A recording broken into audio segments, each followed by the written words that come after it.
Hey, what's up guys? Along with the release of the Endgame DLC, which is the final DLC for Battlefield 3, comes the release of a new patch. Now, for those of you guys on the Xbox 360, you will have to wait a little bit to receive your patches. It will be no later than the 12th of this month, which is when Endgame is scheduled to release for the Xbox 360 and PC Premium members. But for today, PS3 and PC players out there get to experience Battlefield 3 with the new patch. But what's interesting about this patch is not only the fact that they didn't mention it until the release date. Usually they mention it beforehand and they talk about the patch notes, what's going to be changing, and things like that. But this time around they decided to wait until the day it comes out to announce a patch and to release the patch notes.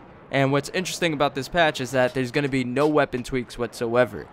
This patch is strictly bug fixes, which is, I think, something that's going to be very welcomed by Battlefield 3 players around the world. Because of the fact that in Battlefield 3, the weapons seem to be on an even playing field as of right now. You know, there's not a weapon out there that when you use it, you just completely dominate the entire battlefield like you did with the USAS-12. I feel as though the weapons are on an even playing field as far as I see with the comments on YouTube and stuff like that.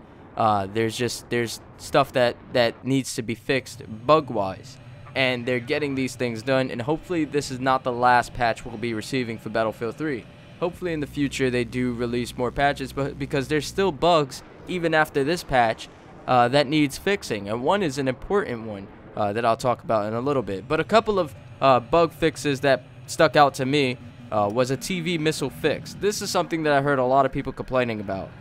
When they're in the chopper, they use the TV missile. Sometimes it'll blow up the chopper that's shooting it, and that's kind of, you know, that defeats the purpose. The purpose is supposed to be you use the TV missile to take out whatever you're aiming at, but it's not supposed to take you out, you know, yourself. That's bullshit. So they fixed that. Something else that I found pretty funny for them fixing is they fixed incorrect spelling on Aftermath dog tags. Somebody did not use spell check when you know, editing the Aftermath dog tag, so they fixed that, which is great.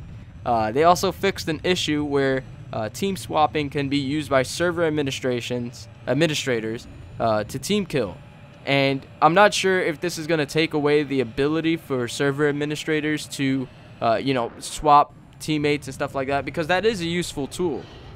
A lot of times you get team stacking going on in Battlefield 3 servers, and a good server administrator will fix that, even if it's on his own team. For me, I try to fix that as best as possible when I'm in my server, but of course, you know, as a server administrator, I also want to enjoy the game myself, so I can't just be sitting there looking at the list making sure that people aren't team stacking, but I try to do my best. So I'm hoping that they did not remove the team swapping for the server administrators completely, but that they found a way to fix this this issue of administrators abusing their powers without completely removing that option. Because no matter what, you're always going to have server admins abusing their powers. You know, a guy shoots at them and kills them with a certain weapon, or knifes them or something like that, and bam, they bam them. You've seen that in the Battlefriends episode where the server administrator just bans anybody that's shooting at him. And I have ran into server admins like that before. It's just ridiculous. I'm not sure if that guy was just trying to troll or if he was serious about people not shooting at him. Like, you could shoot at anybody else in that server except the administrator. But the one issue that definitely needs fixing, and I didn't see it in the list of fixes, is the freeze after revive. For those of you guys who probably, you know, don't notice it, it's an issue that's very, very frustrating sometimes. After you get revived, or even after you go from prone to standing up, your character freezes in its spot for sometimes up to a second, and that second is very important. And there's no, like, invincibility, you know, there's no, like, quote-unquote spawn protection for that, because technically you didn't respawn, you just got revived, and when you stand up, you freeze in place. And this pretty much gives the player who shot you a second chance to get you again.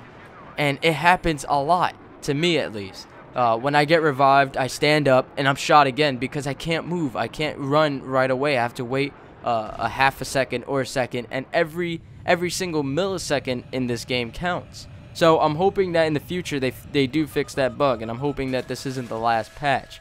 But as far as the patch notes go, If you guys want to see the full list of bug fixes, you can check the link in the description box below.